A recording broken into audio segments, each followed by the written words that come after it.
के पे आंचल बहुत ही खूब है, लेकिन कोई सांचल कोई परचम बनाने की तो अच्छा था। आप देख रहे हैं कि आंचल कैसे परचम का रूप ले। हमारे बीच एक ऐसे सिद्ध पत्रकार और लेखक आदरणीय मसमत शर्मा जी, वे आपको उद्बोधित कर रहे हैं। हमारा देश ऋषियों का देश है और मंत्र में कहने की परंपरा रही है। उन्होंने मंत्र देकर आपको जागृत किया है। हमारे बीच इस महाविद्यालय की प्राचार्या हैं। मैं उन्हें बहुत पहले से जानता हूं। उनके मार्गदर्शन में यह महाविद्यालय और विकास कर रहा है। मैं उनका अभिवादन कर रहा हूं। हमारे बीच नामवर सिंह के पट शिष्य भाई आशीष त्रिपाठी, नामवर जी इस शहर में बार बार आते थे और कई वक्तव्यों में उन्होंने यह कहा था कि जिसे सैयाद ने कुछ गुल ने कुछ बुलबुल ने कुछ समझा, चमन में इतनी मानी खेजती ये खामोशी मेरी। तो मैं तो सुनने आया, लेकिन आपने वक्ता के रूप में मुझे बुला दिया। हमारे बीच उपस्थित है प्रोफेसर नीलम तिवारी जी, भाई आशीष जी की आह्लादनी शक्ति। उनके साथ मैं इस महाविद्यालय परिवार के समस्त महाविद्यालय परिवार के समस्त सदस्यों का अभिनंदन करता हूं। कभी बच्चन ने कहा था कि थकी पांव लेकिन बहुत दूर जाना। शिक्षक जब लिपिक की भूमिका में आ जाता है तो वह अपनी व्यास गति से हटकर भटक जाता है। वैसा ही भटकाव मेरे जीवन में भी है।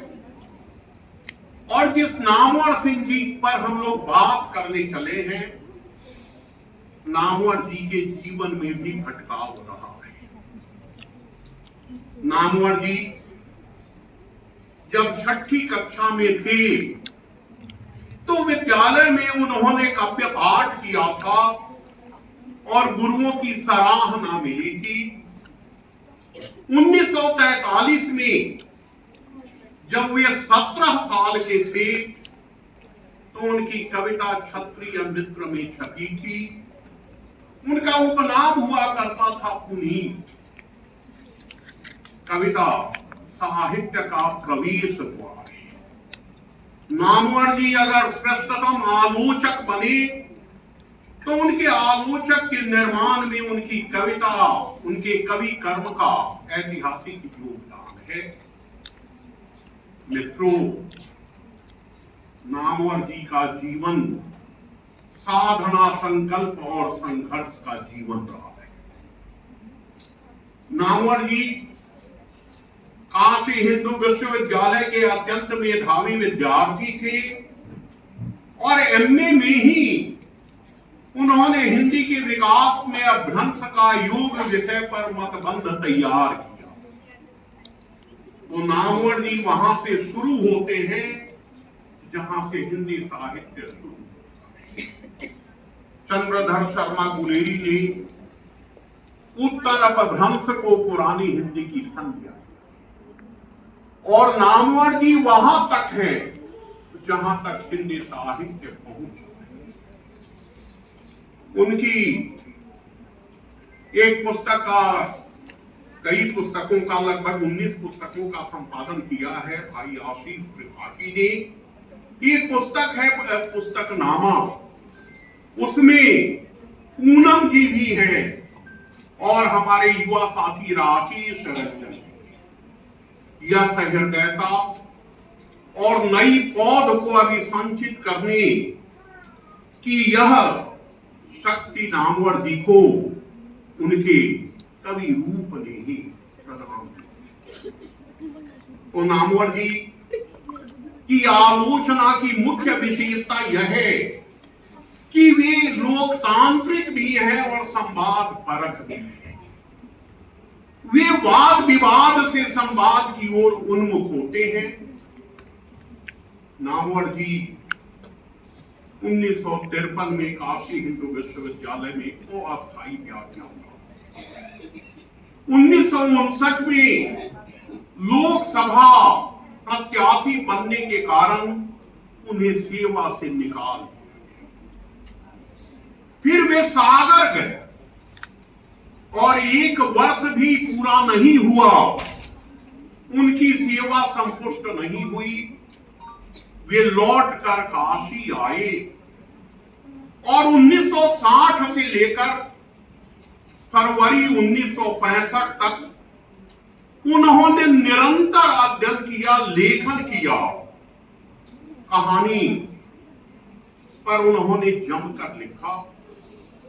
मार्च 1965 में वे दिल्ली गए जनयुग का संपादक होकर, और उसी समय राजकमल प्रकाशन में विभाजन की स्थिति आ गई।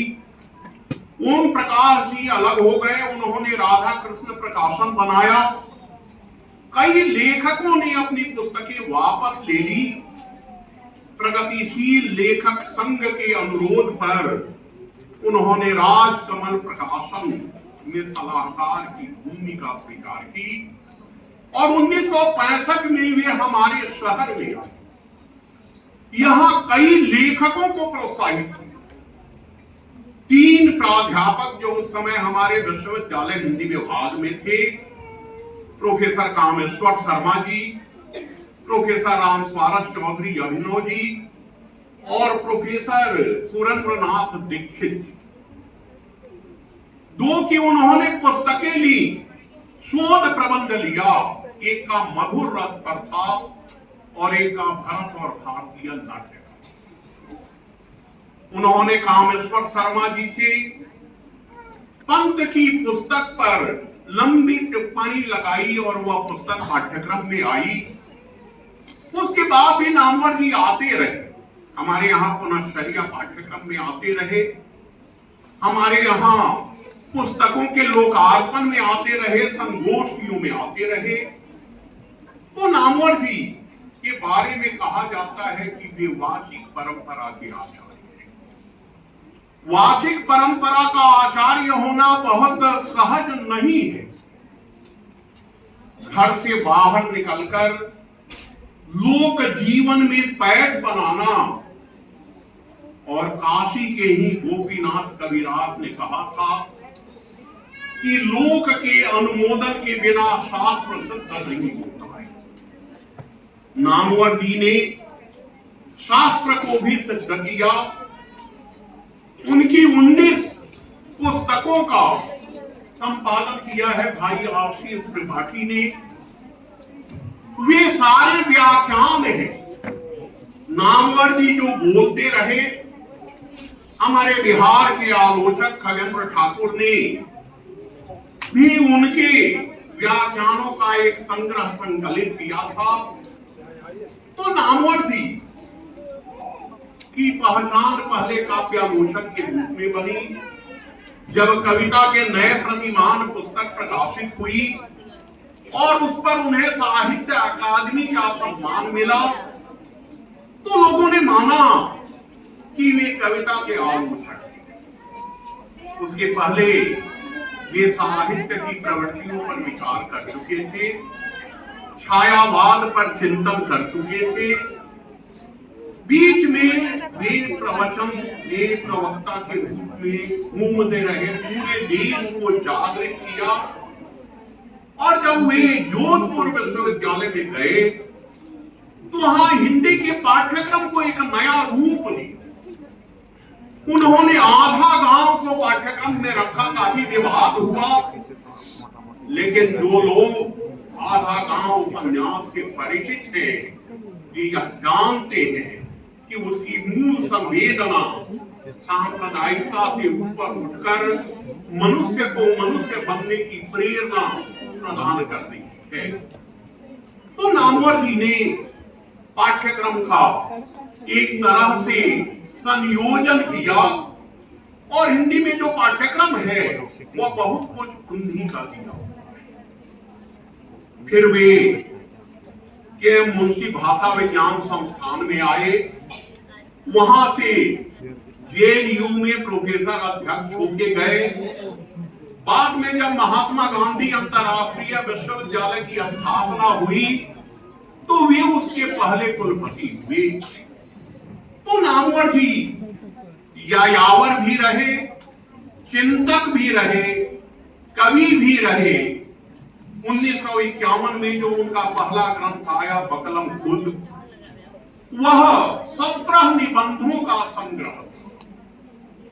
नामवर जी ने पत्र लेखन भी किया, अपने भाई काशीनाथ सिंह को जो पत्र लिखे और अपनी बेटी समीक्षा ठाकुर को जो पत्र लिखे, उन पत्रों का संग्रह भी छप चुका है।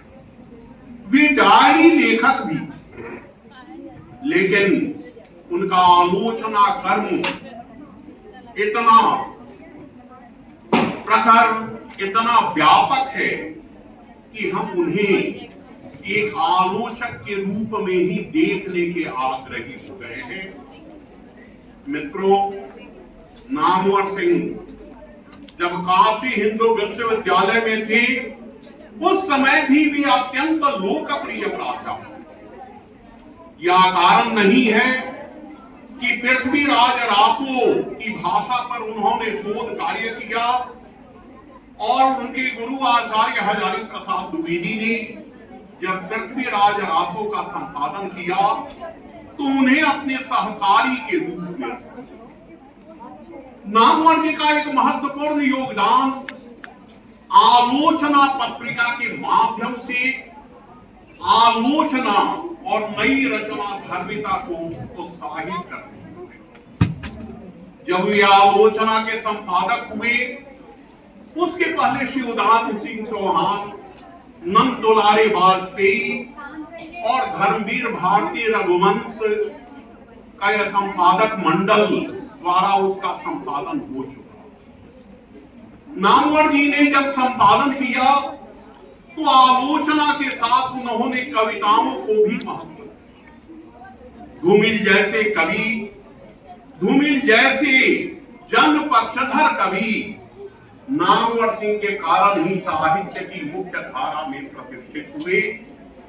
एक आलोचक का काम होता है कि वे वह नई रचना धर्मिता को प्रोत्साहित करे और अपने समय संदर्भों के साथ सीधा संवाद करता रहे। नामवर जी ने अनवरत संवाद किया। आलोचना में भी उन्होंने नए लोगों को महत्व दिया। नंद किशोर नवल, परमानंद जी को उन्होंने संपादक बनाया, परमानंद श्रीवास्तव जी को। उसके बाद अरुण कमल भी संपादन से संबद्ध रहे, अपूर्वानंद भी आलोचना में रहे। तो नामवर जी आलोचना में लोकतांत्रिक मूल्यों के सर्वश्रेष्ठ आचार्य हैं। उनका स्मरण हमें शक्ति देगा, हमें पाथेय देगा। उन्होंने अपना रास्ता स्वयं बनाया। आप कल्पना कीजिए कि दो विश्वविद्यालयों से निकाले जाने के बावजूद वे कुंठित नहीं, वे लिखते रहे, वे पढ़ते रहे, वे सोचते रहे।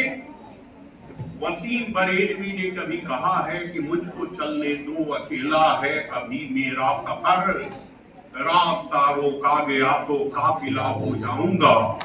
सारी दुनिया की नजर में है मेरा वफा, एक तेरी कहानी से क्या मैं भी वफा हो जाऊंगा।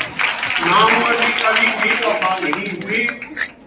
आज हमारी हिंदी आलोचना विश्व की किसी भी श्रेष्ठ भाषा के साहित्य की आलोचना के समकक्ष अगर उपस्थित हो सकती है तो तीन ऐसे आलोचक आलोचना की बृहत त्रयी में आचार्य रामचंद्र शुक्ल, रामविलास शर्मा और नामवर जी का योगदान है।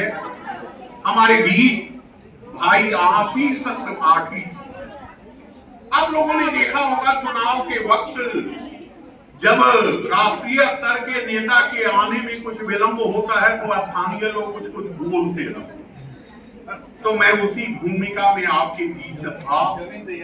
1 बजे मुझे यहां से निकलना है, तो मैं नामवर जी की स्मृति को प्रणाम करता हूं और यह कि फूल मुरझाते हैं अल्फाज नहीं मुरझाते, दूर जाना है जाओ।